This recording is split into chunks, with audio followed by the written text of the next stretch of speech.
Off with this round hockey puck that they use for inline hockey.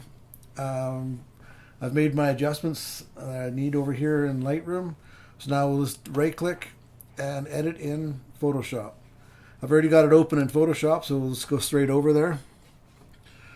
So now to make the shadow, we just need to do a quick selection. So I'm just going to go up to the quick selection tool, make sure it's select on the new selection, and you can use the bracket keys to make it the selection a little bit bigger. We're just going to go around, make sure you get everything. If you need to adjust it, you can go to the negative, and you can just fine tune that a little bit. Once you get that selected, just hit the Control J. That puts it on a new layer.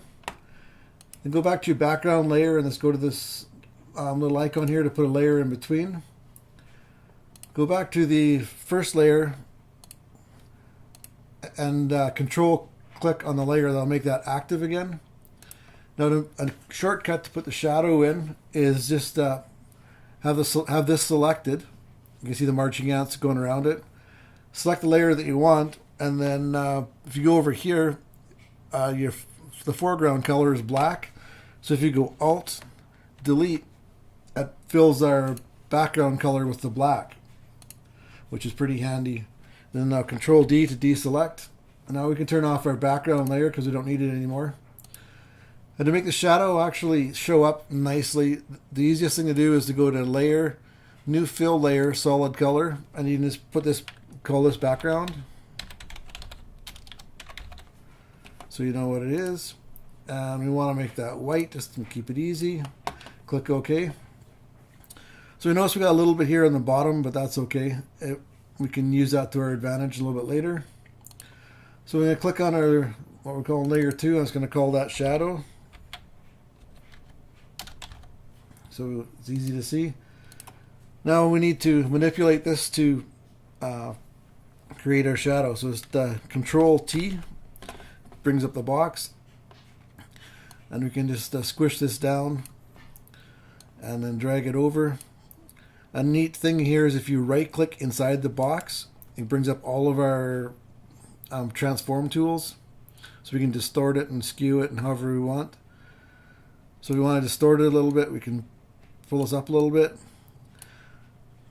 And if we want to rotate it, just right click, rotate, and give us the rotate handles.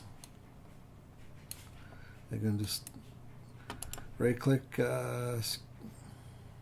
distort a little bit more.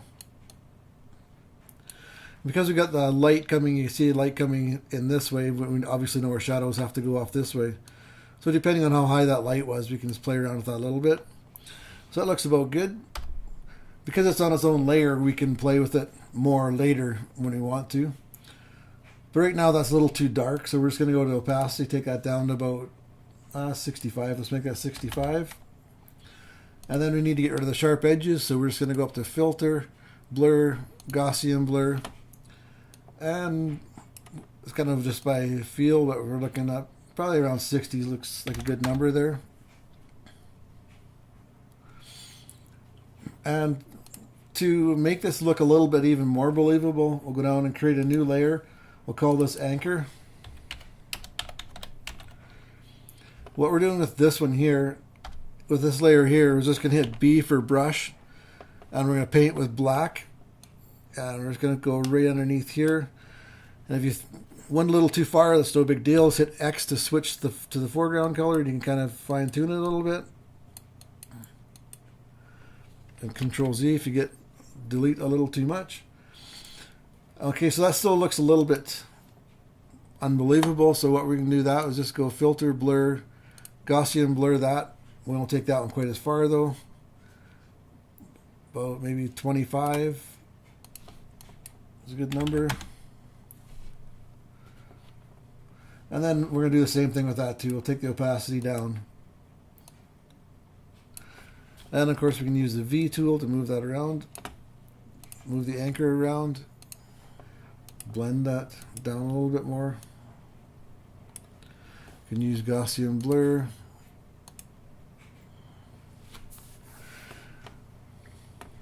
And we can move our block down just a little bit too, just kind of help us out a little bit. So that's looking like we're getting pretty close. The last thing we're going to do is we can put a gradient on that. So the trick for that one is we just add a layer mask to the shadow, go up to our gradient and select the black to white, and then we just click and drag. And if that's a little too far, you can actually change the opacity just a little bit, and then we'll take that to say 54%. There. If you wanted, you can do it a bit more even.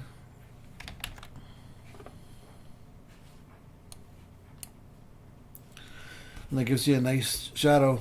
So this can be used, obviously, we can use this for a number of things. One I've used it for a lot is when you put people in the backgrounds and you can use their cutout to create the shadow and use the gradient to help blend it into the ground and make it more believable, and it usually works pretty good. We'll talk to you guys later.